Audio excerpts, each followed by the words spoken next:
Brock Purdy. Brock Purdy last year led the league with a 113 passer rating on 444 pass attempts.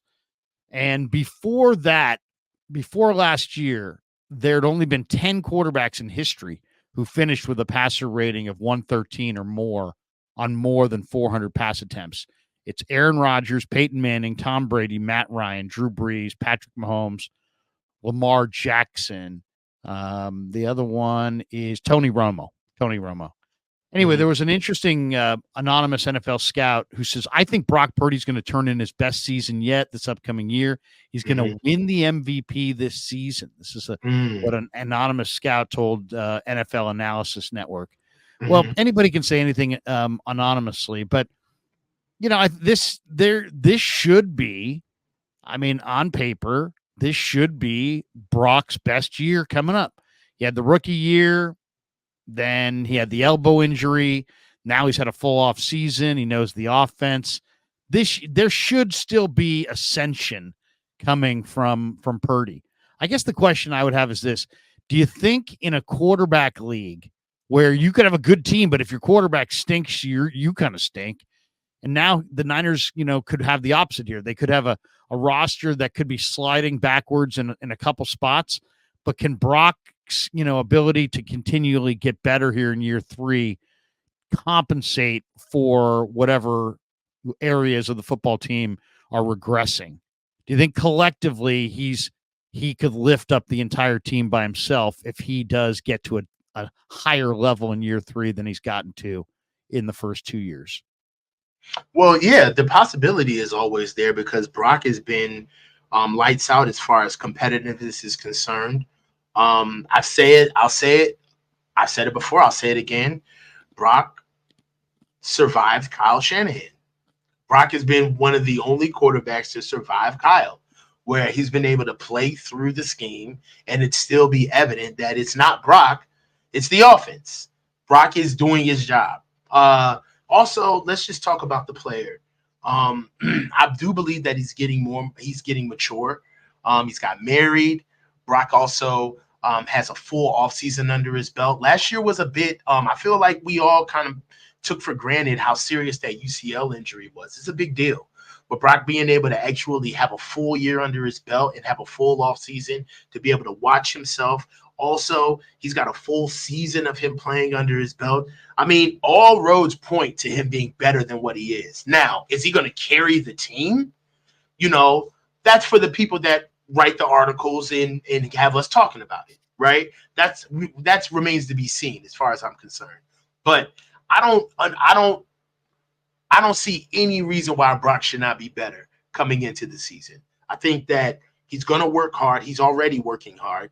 And this year, and then also even with the year that he had last year, with him being the MVP candidate, there's still a lot of room for him to improve, right? There are times where Brock overprocessed.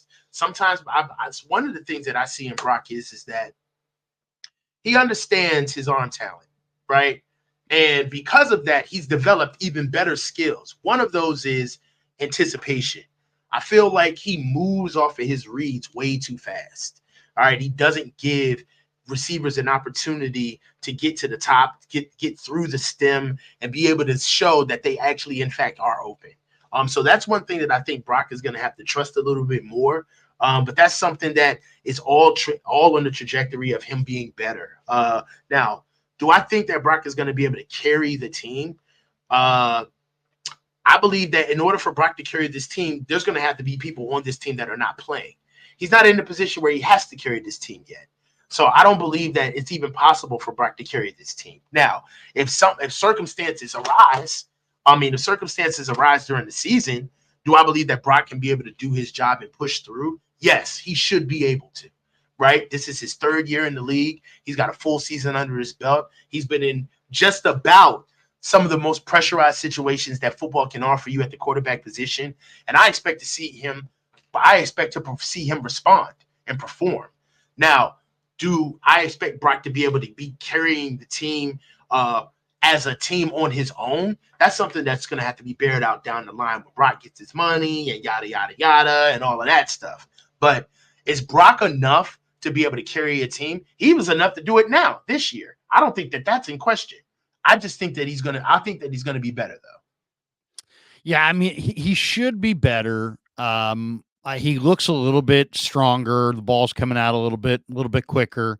That's But how we'll you see, see. and that's something that I He like. looks a little stronger. Has anybody asked you, because you are the requisite SME with you're the subject matter expert with Brock. So OTAs was your first time seeing him since the season, correct? Yes. How did he look? Yeah, I mean, he looked bored, which is kind of the way he looked in that first mini camp, and Okay. that's kind of what I saw from Mordecai as well, which is a good thing because you're just kind of, you're just going through drills. You're just going through drills, and you're not calling plays, so it's just kind of humdrum. But he looked very comfortable. I mean, he's played a lot of football, so he looks comfortable in that setting. Where some of the other quarterbacks that are there. They had some guys trying out in the rookie mini camp. Just to feet, the people we were evaluating Ricky Pearsall's hands. I mean, guys were firing balls 20 feet over his head, and it was the difference between Brock's accuracy and the other quarterbacks is pretty significant. But no, he looks pretty good. I mean, he's not extending, but he looks pretty good. And then when we talk to him, he's clearly done like practice work with Pearsall, practice work, field work, reps with Cowing. Like if you ask him particular questions about his rookie receivers, he can tell you things about them already, which only comes from repping it on the field. And to hear him speak definitively about the young receivers, that makes me feel good because that tells me that, that's like almost like two questions in one. When you give me a detailed answer about Jacob Cowing or a detailed answer about Ricky Pearsall, it's almost like you're answering another question, which is, hey, have you had a lot of time to go on the field and get into sync with these guys? Because he wouldn't know what he knows about them if he wasn't repping it. So 100%. I love that. I love that. Like when I asked him about Cowing, he had a lot of interesting things, like observations about these young players already, which was great because that just means they're spending the time.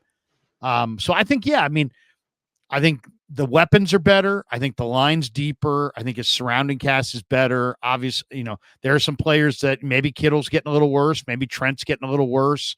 There are a couple guys who maybe the arrow's no longer pointing up on. It might be, pointing sideways or maybe even down in Trent's case. And there's always that risk that there's regression. But with his ascension and improvement, I think he has the ability potentially this year to lift them up and have them scoring 30, 35 points a game and making another run at the Super Bowl. So we'll see. I got more questions, I think, on the defense than I do on the offense because I like the weapons that the offense added.